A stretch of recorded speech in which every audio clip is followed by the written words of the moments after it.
I've been a flight attendant for 10 years. In that time, I've seen just about everything: medical emergencies, unruly passengers, and turbulence strong enough to make grown men cry. But nothing, absolutely nothing, could have prepared me for what happened on Flight 227 from Boston to Seattle. That day, we lost both pilots at 30,000 feet over Wyoming. And the only person who could save us was an 11-year-old girl flying alone. If someone had told me that morning that a sixth grader would safely land our Boeing 737 with 147 people on board, I'd have laughed it off. But I'm not laughing now. Before we begin, have you ever witnessed someone do something extraordinary, or seen a child show more courage than any adult in the room?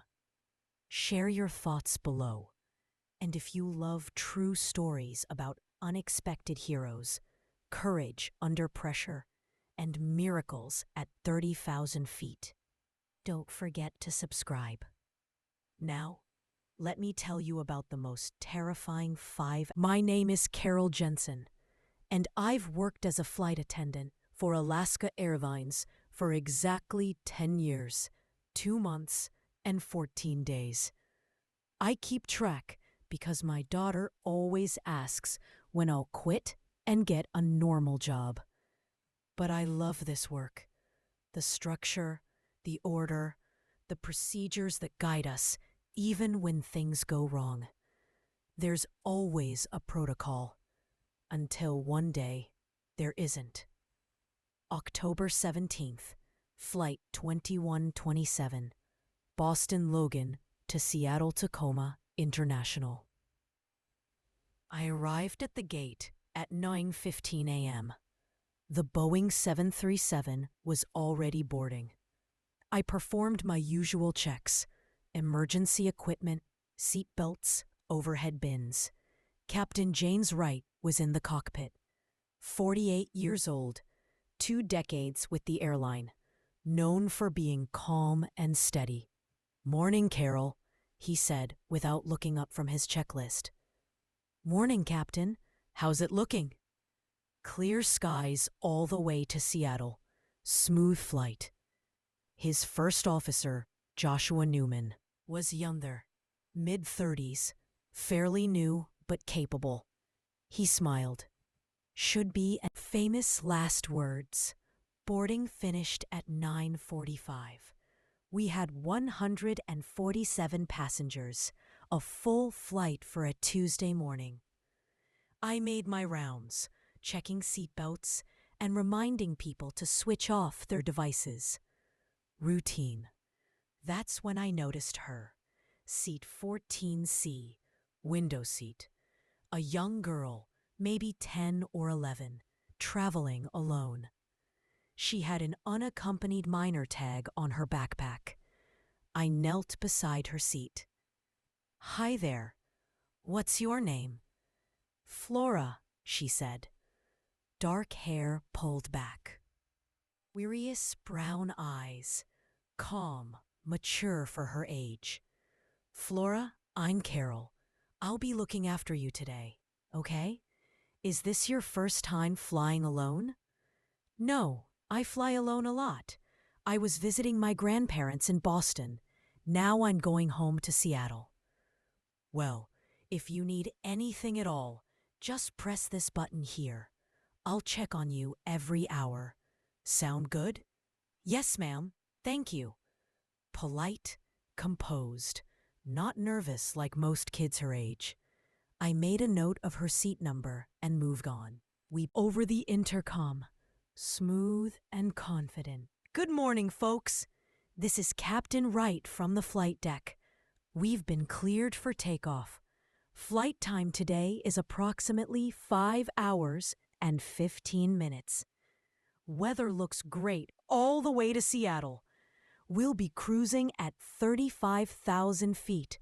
Sit back, relax, and we'll have you in Seattle by 1:15 Pacific time." The engines roared. We taxied down the runway, lifted off, and Boston disappeared beneath us. Clear skies ahead. After the seatbelt sign turned off, I met Albert and Nina in the forward galley. "Beverage service?" Albert asked. He'd been with Alaska for 2 years. Steady, polite, great with passengers. "Let's start," I said. "Nina, you take aft. Albert, mid-cabin. First class, and check on our unaccompanied minor." Nina grabbed her cart. 6 years of experience. Tough and no nonsense. The kind of person you wanted beside you if things went bad. The kid in 14C? She's flying home alone. I'll keep an eye on her when I pass through. We began service. Everything was routine. Normal. For now. About 90 minutes into the flight, I brought meals to the cockpit. Pilots eat mid-flight, usually different meals to avoid contamination. But we'd run out of the chicken option. Both got pasta. "Here you go, gentlemen," I said, handing over the trays. "Thanks, Carol," the captain replied, looking tired. "Long morning? Didn't sleep well." "I'll be fine." "Oh, God. Food poisoning. Both of them. I'm getting the medical kit and asking for a doctor if we have one on board." I grabbed the internal crew phone. "Albert, Nina, code red. Both pilots are sick. I need a medical professional and anyone with pilot experience immediately." Static. Then Albert's voice, tight but steady. "Copy. Making announcement." Through the cockpit door, I heard him on the PA. "Ladies and gentlemen, if there is a medical professional on board, please press your call button immediately." Seconds later, Nina's voice came through the intercom. "Carol, I've got 3 call buttons lit. 2 claim medical experience. Send them forward and keep everyone calm. If we lose control, panic will spread fast." "Understood." Nina brought the first volunteer from 22A, a woman in her 50s, short gray hair, confident. "I'm Dr. Lauren Fitz. What's the emergency?" "Both pilots. Possible food poisoning." Her face went pale. "Both?" "Yes. Take me to them." She examined. In the doorway, heart pounding. "They're suffering from acute gastroenteritis," she said. "Likely from contaminated food. They're dehydrated and disoriented. Within 10 minutes, they'll lose consciousness." "Can you treat them?" "I can give fluids and medication, but they need a hospital. They absolutely cannot fly this plane." The world tilted. "What do you mean they can't fly?" "I mean they're incapacitated. You need another pilot now." I turned to Captain Wright. "Jim, can you fly?" He shook his head weakly. "I can barely see straight. I'm sorry, Carol." "Josh? I'm worse than he is," the first officer muttered. Dr. Fitz looked at me. "You have to find someone else." I stumbled back into the cabin. This couldn't be happening. Picking up the intercom, I forced my voice steady. "Ladies and gentlemen, we have a medical emergency in the cockpit. If anyone on board has pilot training, commercial or private, please come forward immediately." Silence. 10 seconds. 20. Row 19. Aisle seat. A man in his 40s. Business suit. Confident expression. I hurried over. "You're a pilot?" "I have a private license. I fly Cessnas recreationally. Can you fly a commercial jet?" He hesitated. "I've never flown anything this big, but I can try." It wasn't a yes, but it was something. "Come with me." His name was Tom Richardson. I brought him to the cockpit. Captain Wright was on the floor. Dr. Fitz had started IVs. Tom looked at the instrument panel, and his confidence vanished. This is way more complicated than a Cessna. But you can fly it? I don't know. There are so many systems. I'm not sure what half of these do. I fly small planes, clear weather. This is different. Can you land it? He looked at me, fear in his eyes. I don't think so, I'm sorry. My heart sank. We were going to crash. 147 lives, including mine. Then a small voice behind me. Excuse me. I turned. This is an emergency. I know, I heard. I can help. Flora, this isn't a game. We need a real pilot. I can fly the plane. I stared at her. What? My dad's a pilot. Captain Rob Daniels, Alaska Airlines. He's been training me since I was 7. I know how to fly. For a moment, no one spoke. The only sound was the steady hum of the engines and the doctor's voice counting under her breath as she checked the captain's pulse. You can fly the plane, I repeated. Flora nodded, calm as ever. My dad's Captain Rob Daniels. He flies for Alaska. He lets me practice in a simulator at his training center. I know the controls of a 737. I glanced at Tom, the private pilot. His mouth hung open. She's just a kid. But Flora was already stepping closer to the cockpit. Autopilot's engaged, she said, scanning the instrument panel like she'd done this before. Altitude hold at 35,000, heading 287 west. We're stable. How do you know that? I whispered. She pointed. The MCP display. Mode control panel. Tom gave a low whistle. She's not bluffing. Dr. Fitz looked up. Whoever's flying, do it soon. These men won't last much longer. I turned to Flora. Sweetheart, if you really know what you're doing, we'll help you. But you can't do this alone. I know. I just need someone to talk to air traffic control for me. Tom raised a hand. I'll handle radios. Flora climbed into the captain's seat. Her feet barely reached the rudder pedals. But she adjusted herself and pulled the headset on. Her small hands moved confidently across the controls. Okay, she said, voice steady. Autopilot's fine for now. We need to tell ATC what happened. Tom pressed the transmitter button. Seattle Center. This is Alaska 2127. We have a medical emergency. Both pilots are incapacitated. Repeat, both pilots down. We have an untrained person at the controls. There was a burst of static, then a voice. Alaska 21. Did you say both pilots are incapacitated? Yes, confirmed, Tom said, glancing nervously at Flora. We're on autopilot at flight level 350. Copy that, 2127. Who is currently flying the aircraft? Tom hesitated. Passenger. Flora leaned over and pressed the button herself. Seattle Center, this is passenger Flora Daniels. My father is Captain Rob Daniels, Alaska Airlines. I'm familiar with the 737's controls. I can maintain heading and altitude. Please connect me to someone who can guide me through descent and landing. A pause.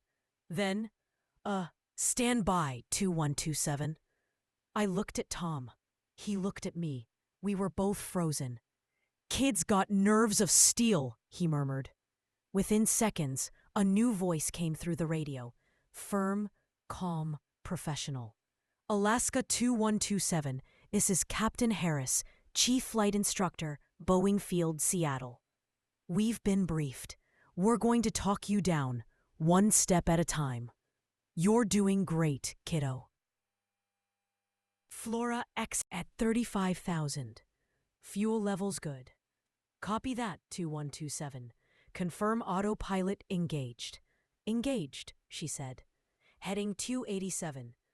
Excellent. We're going to keep you level for now. You'll be starting descent in about 20 minutes. Just keep calm. What's your current airspeed? Flora checked the display. Mach .78, around 445 knots. Perfect. Maintain that. We'll coordinate emergency response and clear the airspace ahead of you. As she spoke, her voice never shook. Not once. Behind us, Dr. Fitz was kneeling beside the two unconscious pilots, monitoring their vitals. They're stable, she said quietly, but barely. We need to get them on the ground fast.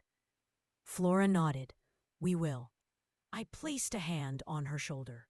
You're doing incredible, Flora. She didn't look away from the controls. My dad always said, trust the systems. The plane wants to fly. Just don't fight it. I had to swallow hard to keep from crying. About 20 minutes later, Seattle Center came. Alaska 2127. You'll begin descent in 3 minutes. Reduce throttle to idle and set descent rate to 1,500 feet per minute. Flora's small hand reached for the throttle levers. She eased them back smoothly. The engines softened. Vertical speed dial -1500, she said aloud, almost to herself. Tom stared in disbelief. You memorized all this? She shrugged slightly. Dad makes me practice emergency drills in the sim. Engine failures, decompressions, system losses. It's fun. Fun, I muttered. Right. The nose of the plane tilted gently downward. The altimeter numbers began to roll. Descent initiated, Flora said into the mic. Passing flight level 348. Copy that, 2127, Captain Harris's voice replied. You're doing perfectly. We're diverting you to Bozeman, Montana, runway long enough for a safe landing and clear weather. Expect vectors shortly. Tom glanced at her. Bozeman's good? Open space. Flora nodded. I've seen videos of that approach. The next hour felt unreal, like time had slowed down. Flora followed every instruction from ATC with a focus I'd never seen in an adult, let alone a child. She adjusted headings, airspeed, flaps, all with deliberate precision. At one point, turbulence hit, a rough patch over the Rockies. The plane jolted. Passengers screamed. Stay calm, Flora said softly, her hands firm on the yoke. Just clear air turbulence. Nothing to worry about. She wasn't talking to herself. She was talking to the plane. Tom and I looked at each other, both silently realizing what we were witnessing. At 12:25 p.m. Pacific Time, Captain Harris's voice came through again. Alaska 2127, you are cleared for approach runway 34 at Bozeman. Weather calm, winds 210 at 5 knots. Begin final descent. Flora repeated. Cleared for approach, runway 34. Flaps to 5, Harris instructed. Flaps 15, final approach speed 145 knots. Keep your nose level, Harris said. You'll see the runway lights soon. I see them, she said quietly. I leaned over her shoulder and saw it too, the gray strip of runway growing larger through the windshield. Okay, Flora, Harris said gently. You're doing perfectly. Just keep her steady. Don't chase the glide slope. Small corrections only. Tom was holding his breath. So was I. The ground came rushing up to meet us. Flare at 30 feet, Harris said. Ease back gently on the yoke, now. Flora pulled back. The engines whined. The plane touched down. One bounce. Then the main gear settled, followed by the nose. The roar of reverse thrust filled the cabin. We were on the ground. Speed brakes up. Reverse thrust, idle. Throttles to idle.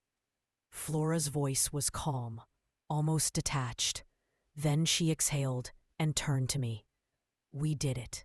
And the aircraft rolled to a slow, trembling stop on the runway at Bozeman Yellowstone International Airport. Flora sat motionless, her small hands still gripping the yoke.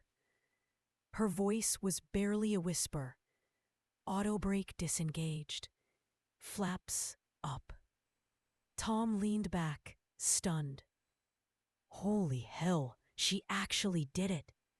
Through the cockpit windows, I could see flashing lights, fire trucks, ambulances, airport police, racing toward us.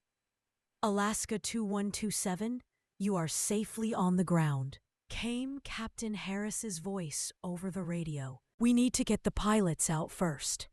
Emergency crews boarded within minutes, medical bags and stretchers in hand.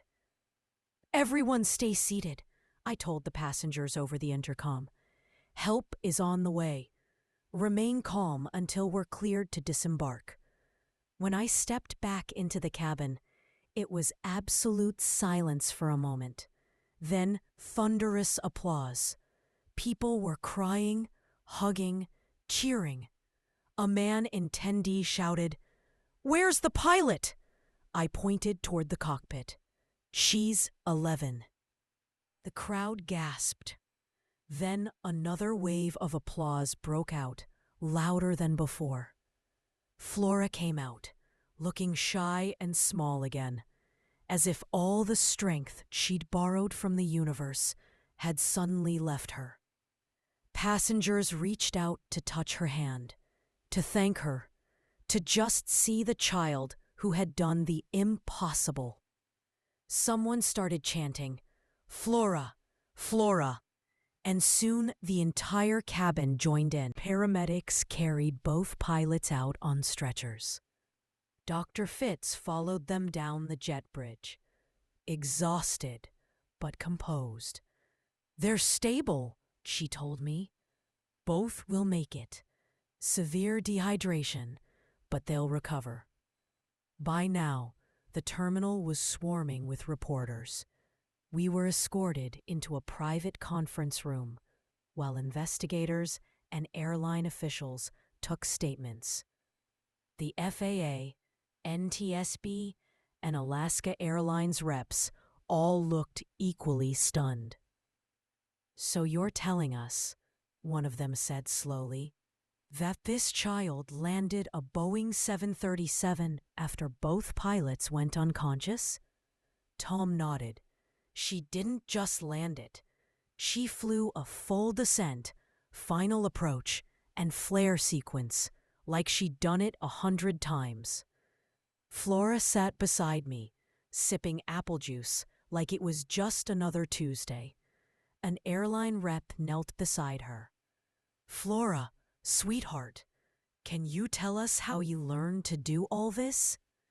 She shrugged. "My dad teaches flight procedures. He lets me practice in the simulator at Boeing Field.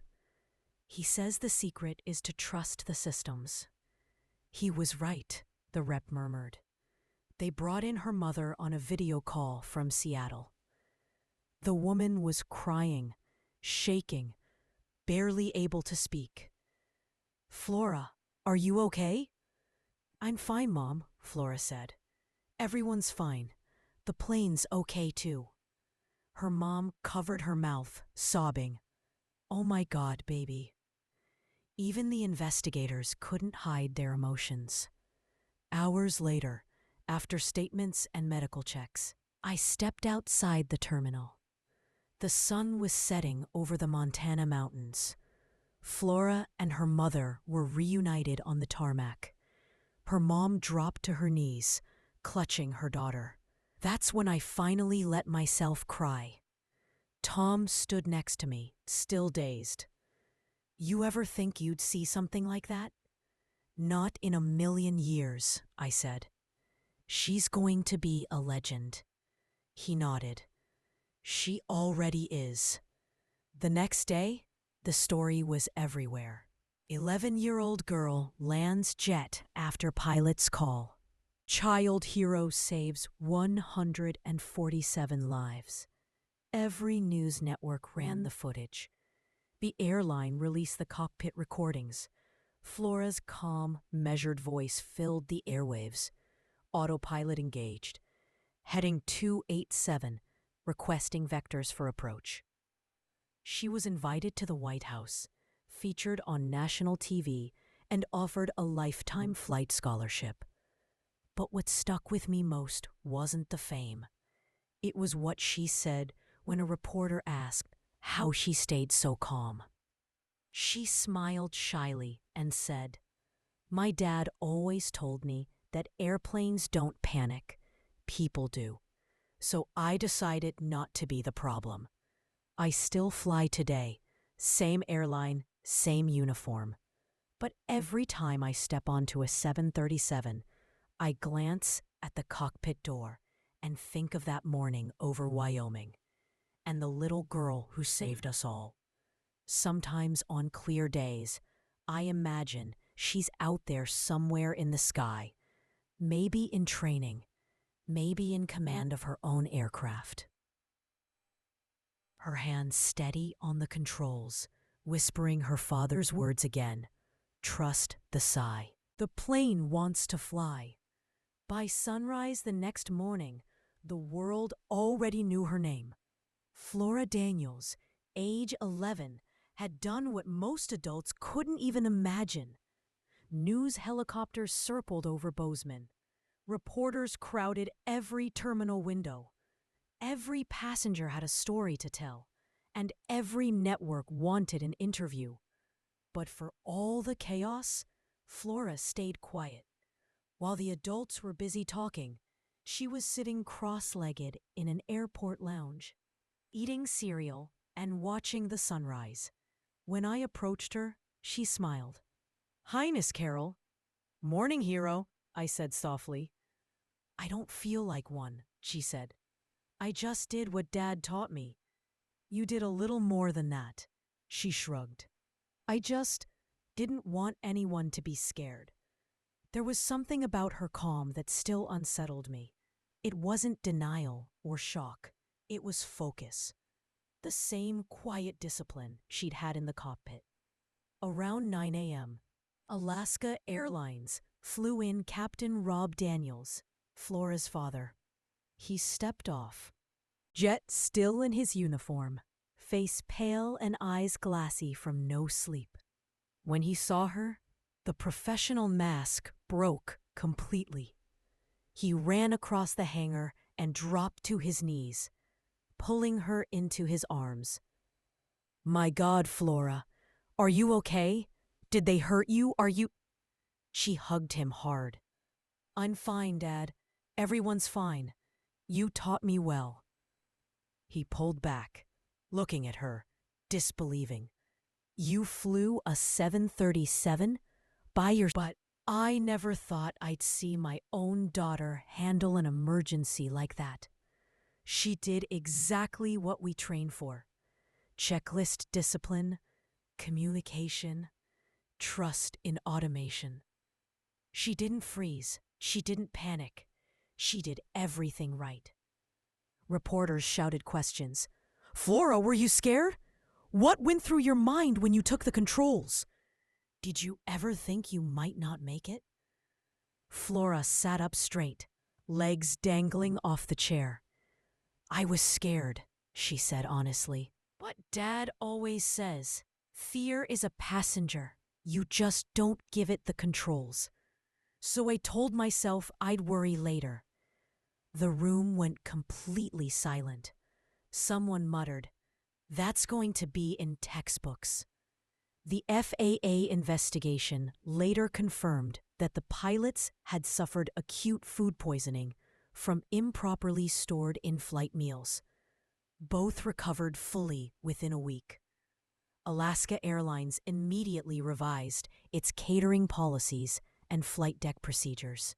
Flora became a national phenomenon. TV interviews, news documentaries, a dozen offers from flying schools. Boeing engineers even invited her to visit their training center in Renton, where she met the very instructor who had guided her through the landing over the radio, Captain Harris. He bent down to her level, grinning.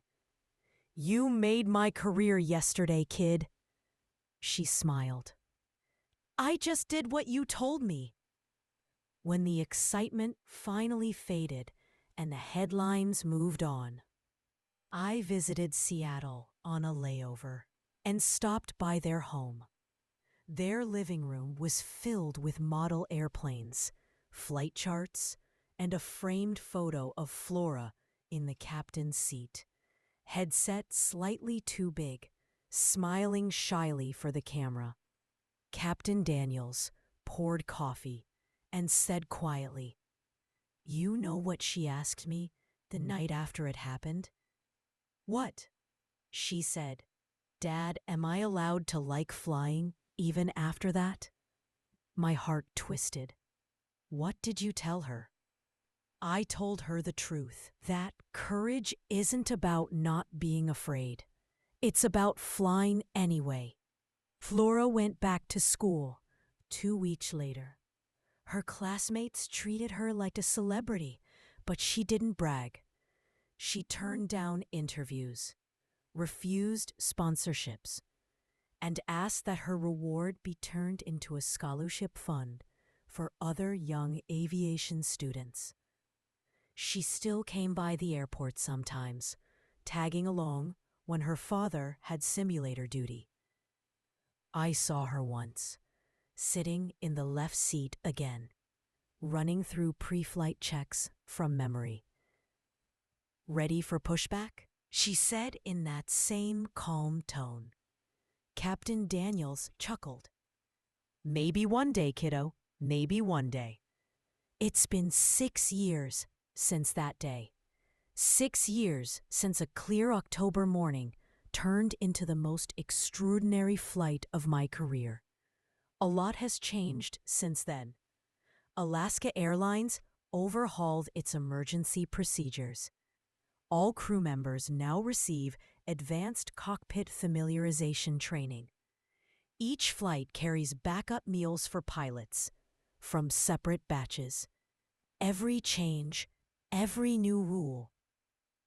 But for me, what changed most wasn't the rules. It was the way I see people and the way I see fear. Because that day, fear didn't look like chaos.